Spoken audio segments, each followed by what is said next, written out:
Please bear in mind that I in no way feel qualified to tell you what to do. You've worked and struggled and sacrificed and studied and dreamed your way here today. And so you know what you're doing. You'll do things differently than I did them and for different reasons. So I won't tell you what to do because no one likes that. I will, however, give you some life hacks I wish I knew when I was starting out my dreams of a career and navigating life, love, pressure, choices, shame, hope, and friendship. The first of which is, life can be heavy, especially if you try to carry it all at once.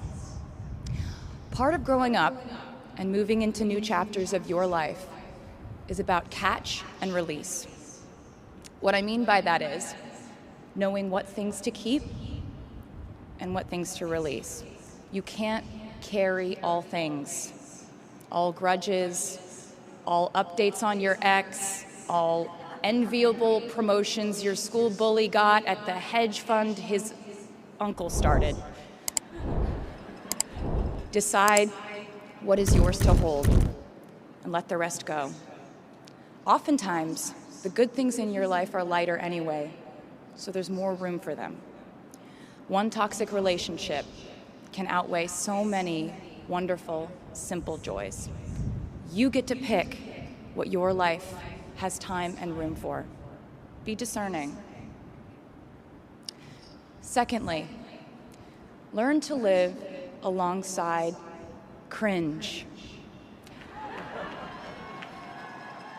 No matter how hard you try to avoid being cringe, you will look back on your life and cringe retrospectively.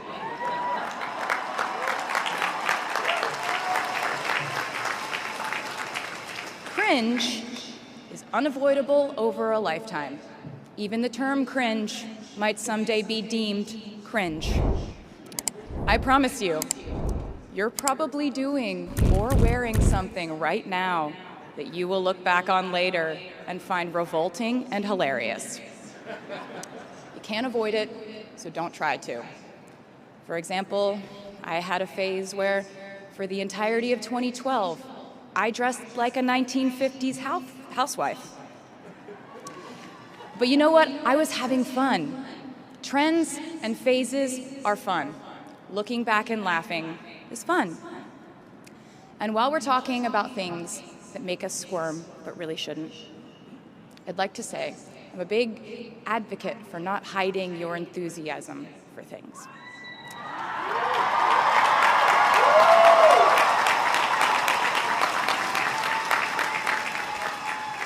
It seems to me that there is a false stigma around eagerness in our culture of unbothered ambivalence. This outlook perpetuates the idea that it's not cool to want it, that people who don't try are fundamentally more chic than people who do. And I wouldn't know because I've been a lot of things, but I've never been an expert on chic, but I'm the one who's up here, so you have to listen to me when I say this. Never be ashamed of trying. Effortlessness is a myth. The people who wanted it the least were the ones I wanted to date and be friends with in high school. The people who want it the most are the people I now hire to work for my company.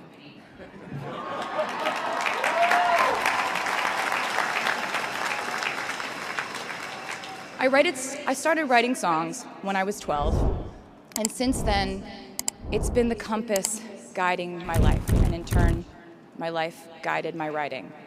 Everything I do is just an extension of my writing, whether it's directing videos or a short film, creating the visuals for a tour, or standing on a stage performing.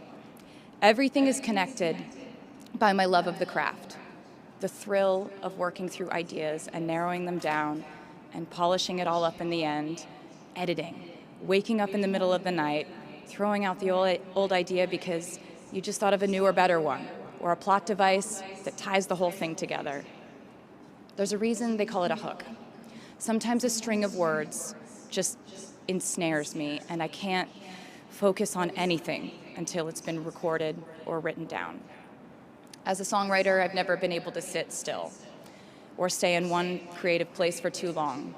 I've made and released 11 albums, and in the process, I've switched genre from country to pop to alternative to folk. And this might sound like a very songwriter-centric line of discussion, but in a way, I really do think we are all writers. And most of us write in a different voice for different situations. You write differently in your Instagram stories than you do your senior thesis. You send a different type of email to your boss than you do your best friend from home. We are all literary chameleons, and I think it's fascinating. It's just a continuation of the idea that we are so many things all the time. And I know it can be really overwhelming figuring out who to be and when.